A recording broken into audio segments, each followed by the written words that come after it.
tatayo ng bahay sa bangin, Mr. Roger, di ba? So we got in touch with Santa Lucia Realty and I would like to thank all of those. Sino ba yung na tumulong sa atin doon, Ann? Jopet and... si engineer yung isa eh. Si Jopet saka si engineer. Sa sales si Mr. Jopet. Yeah, alright. Mr. Jopet and of course the engineer whom we were able to talk to, Santa Lucia branch, dun sa may Santa Lucia Mall mismo sa Cainta eh. Doon tayo tumawag muna eh. Yung engineer. So, thank you very much for assisting us. Ang magandang balita, ayan, hindi ko pa napapakilala, no? Mrs. Villanueva, siya po yung humingi ng tulong. Ayan po, pinakita na po niya sa akin yung mabilis na pag-aksyon. The fast response of Santa Lucia Realty dun po sa problema ang inilapit natin sa kanila.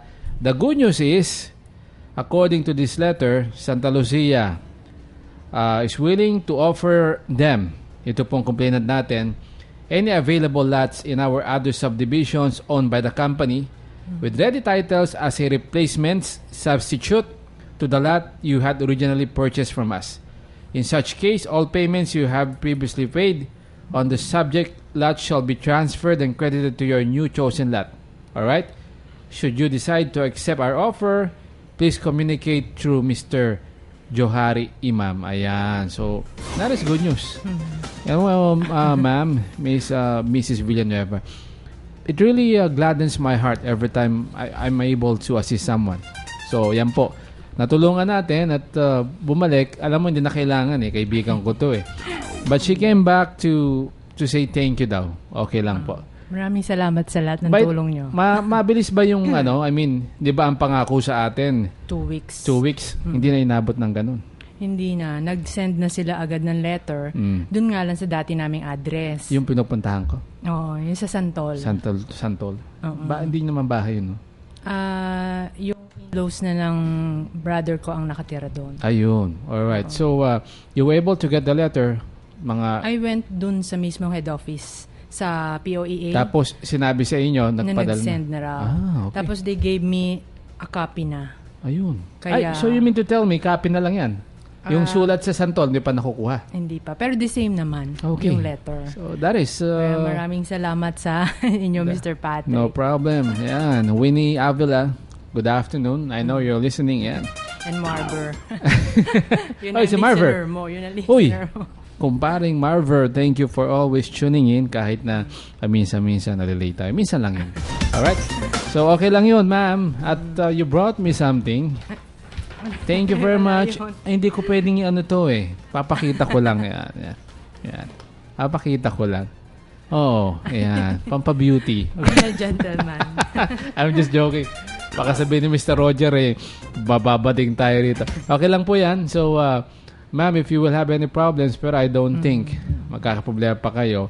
Ano ba instruction ng Santa Lucia? Since they have already sent you a letter, ano yung sabi? Namili na kayo, di ba?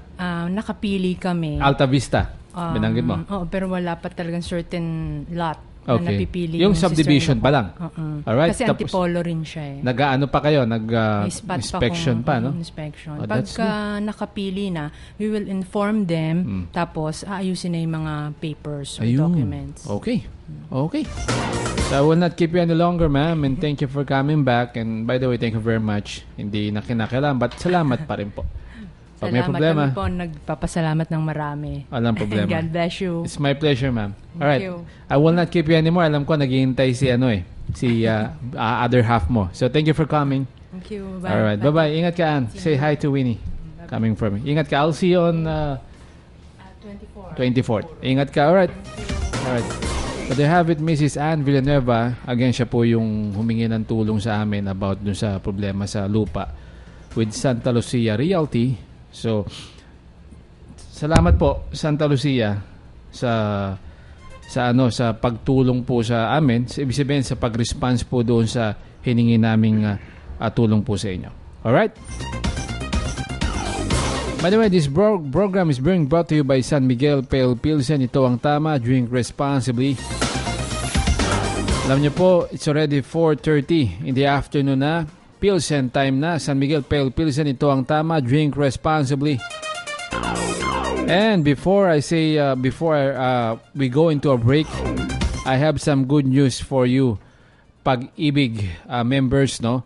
According to this, some 3,052 housing units are still being offered by the Home Development Mutual Fund, HDMF, or the Pag-ibig Fund to interested buyers at up to 30% discount until October 14th.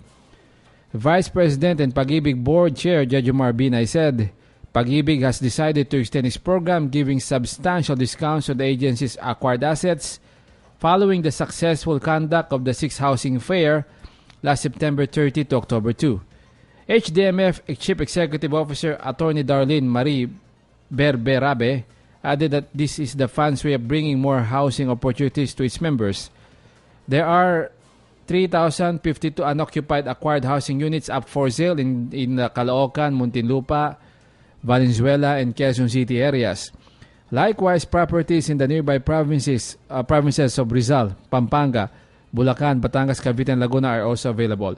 To view the complete list of the properties for sale, interested buyers may visit the HDMF website www.pagibigfund.government.ph and click on Property Finder. Yan. So what are you waiting for?